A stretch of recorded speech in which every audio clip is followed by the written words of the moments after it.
bayiqala lento uthini baba ilot what load shedding yaqala ngisengumongameli ngenhlanhla ngayazi ukuthi yaqala kanjani yaqalwa abantu ababefuna ukwenza ibhizinisi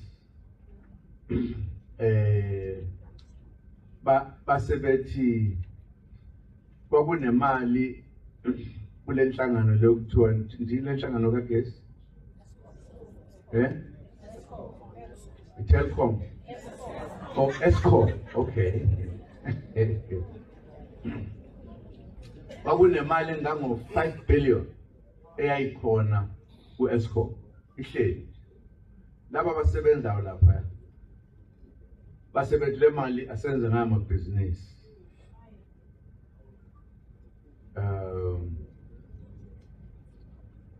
basebethi asiphazamise indawo lezi eziphehla ugesi ngokuthi singincisha amalahle bese kuthiwa kufuneka udiesel bayisetha nje kahle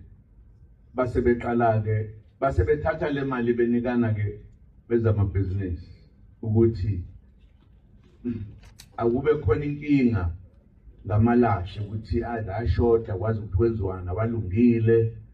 ane pollution yonke le ize ngegama idelete nomuntu phansi kube intwala ngewisa bekuthiwa yakhona la iThekwini lensizwa kodwa ke yayisiza kimi yayiphethe umnyango wezemali ithukuthelele nje ukuthi abamtshenanga ukuthi bayisebenzisa le mali because in terms of uhulumeni kufanele ukuthi uma uzosebenzisa imali noma ngabe yakho kodwa kufanele ubike la kule department okuthiwa yini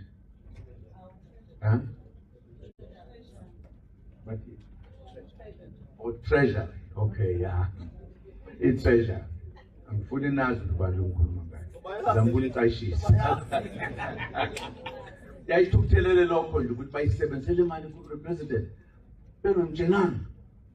that's why I got to know ukuthi kwenze njani ngoba ngase ngiyazi lento ukuthi kanti yenzeke kanje ingakho nje kwathi moqala i-load shedding ngabiza abafanele baziyo abakhaliphile ukuthi bazoyivala bayivala nya ngaze nenze statement bangeke iphindi bekhona yayingasoze iphindi bekhona ngempela phakathi kwalaba abanye abayibuyisa babe enye ingxenye ezazifuna imali ngalonkathi khona insizwa ngayikhetha njengengibize ngegama ukuthi ngayinikeza indawo ezintathu zikahulumeni ukuthi bheka le ndawo nale enye yazo kwakuyi-post office kanye nayo lena nje kwakhona nenye benza indawo kwakuthiwa we-journalist baba oh yazi besengizobona sekuphuma ama-headline ngoba ngixoxela ama-congress indawo la ngixoxela izwe okay ngibonga kakhulu ukuthi namhlanje sinenkomfa ye-province yaKwaZulu Natal yalombutho obaluleke kakhulu oyobaluleka njalo nje as long as umuntu esaphila emhlabeni not umuntu laba abayithi umuntu nje lokuthiwa umuntu kusathiwa khona ukuphathwa kwamazwe inhlangano yabahlali ibaluleke kakhulu ngoba abahlali uma bengayisukumeli bakhomba indlela ukuthi bafuna ukuphathwa kanjani abaphathi beza namaplan abo bafuna ukuwaphatha noma ngayiphi indlela abahlali okufanele ukuthi ngokomthetho babe ne-influence enkulu ekutheni izwe liphathwa kanjani ngenkathi inhlangano yethu idonsa nzima kulesikhathi esidlule kithina abanye esicabanga ukuthi